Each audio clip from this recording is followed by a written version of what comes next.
বাংলাদেশের রাজনৈতিক অঙ্গনে জুলাই আগস্ট মাসে ঘটে যাওয়া নাটকীয় পালাবদলের পেছনে ছিল এক অভূতপূর্ব ছাত্র আন্দোলন।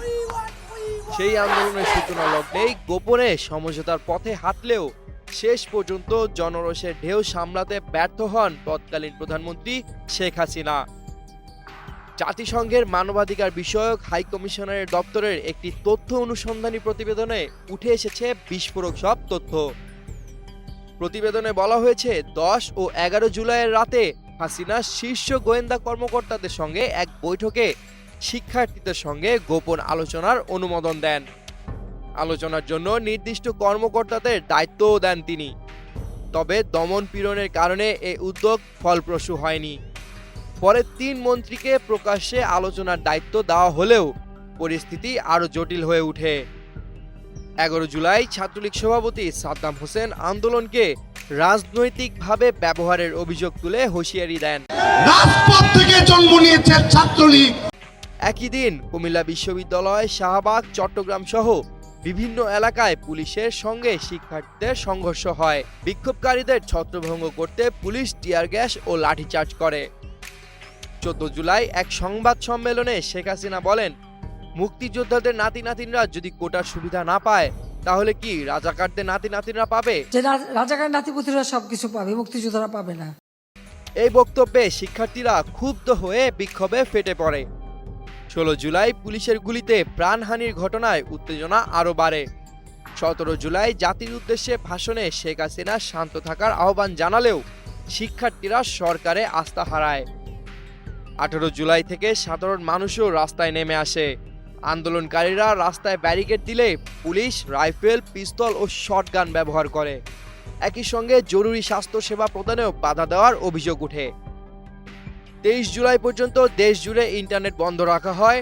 রাজধানীর রামপুরা, বাড্ডা সহ ঢাকার বাইরেও বিভিন্ন স্থানে গুলিবর্ষণের ঘটনা ঘটে। পরিস্থিতি নিয়ন্ত্রণে আনতে শেখ হাসিনা সারা দেশে কারফিউ জারি করেন। নিরাপত্তা বাহিনীর যৌথ অভিযানে ঢাকা চট্টগ্রাম মহাসড়ক মুক্ত করা হয়। 21 জুলাই সুপ্রিম কোর্ট মুক্তিযোদ্ধা কোটা 5% নামিয়ে আনার রায় দিলে সরকার তা মেনে নেয়। কিন্তু আন্দোলনকারীরা আরও দাবি তোলে স্বরাষ্ট্রমন্ত্রী সহ দায়িত্বশীলদের অপসারণ, ছাত্রলীগ ও পুলিশের দায়ীদের শাস্তি নিশ্চিত করা। 28 জুলাই গোয়েন্দা প্রধান হারুনুর রশিদ একটি ভিডিও প্রকাশ করেন, যেখানে ছাত্র নেতাদের জোর করে আন্দোলন প্রত্যাহারের ঘোষণা দিতে বাধ্য করা হয়। এতে জনমনে ব্যাপক ক্ষোভ ছড়িয়ে পড়ে। 25 ও 26 জুলাই শেখ হাসিনা ভাঙচুর ও অগ্নিসংযোগের স্থান পরিদর্শন করেন এবং আহতদের দেখতে হাসপাতালে যান। 28 জুলাই নিহতদের পরিবারের সঙ্গে দেখা করেন এবং সহিংসতার জন্য বিরোধী দলগুলোকে দায়ী করেন। 30 জুলাই সরকার জামায়াতে ইসলামীর কার্যক্রম নিষিদ্ধ ঘোষণা করে, যা আগস্টের প্রথম সপ্তাহতেই রূপ নেয় ব্যাপক বিক্ষোভে। আন্দোলন আবারও জোরালো রূপ নেয়। 3 আগস্ট এক দফা দাবি সামনে আসে। শুরু হয় দেশ জুড়ে অসহযোগ কর্মসূচি।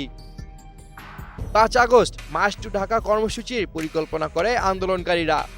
এমন অবস্থায় 4 আগস্ট রাতে হাসিনার বাসভবনে জাতীয় নিরাপত্তা কাউন্সিলের বৈঠকে মার্চ টু ঢাকা ঠেকাতে কারফিউ দেওয়ার সিদ্ধান্ত হয়। ওই দিন রাতেই আরেক দফা বৈঠক হয়। সেখানে তৎকালীন স্বরাষ্ট্রমন্ত্রী হাসিনাকে আশ্বস্ত করেন ঢাকা সরকারের নিয়ন্ত্রণেই থাকবে। তবে সেসব আশ্বাসে আর কাজ হয়নি। ওই দিন রাতেই লাখো বিক্ষোভকারী ঢাকায় প্রবেশ করে। বিভিন্ন স্থানে পুলিশ ও সশস্ত্র আওয়ামী লীগ সমর্থকেরা বিক্ষোভকারীদের উপর গুলি চালায়। তবে সেনাবাহিনী ও বিজিবি বেশিরভাগ ক্ষেত্রে নিষ্ক্রিয় থাকে। শেষ পর্যন্ত ব্যাপক আন্দোলনের মুখে সশস্ত্র বাহিনীর একটি হেলিকপ্টারে করে শেখ হাসিনাকে ঢাকা থেকে সরিয়ে নেওয়া হয় এবং বোন রেহানাকে সঙ্গে নিয়ে ভারতে পালিয়ে যান শেখ হাসিনা। সামিউল জয়, একুশে টেলিভিশন।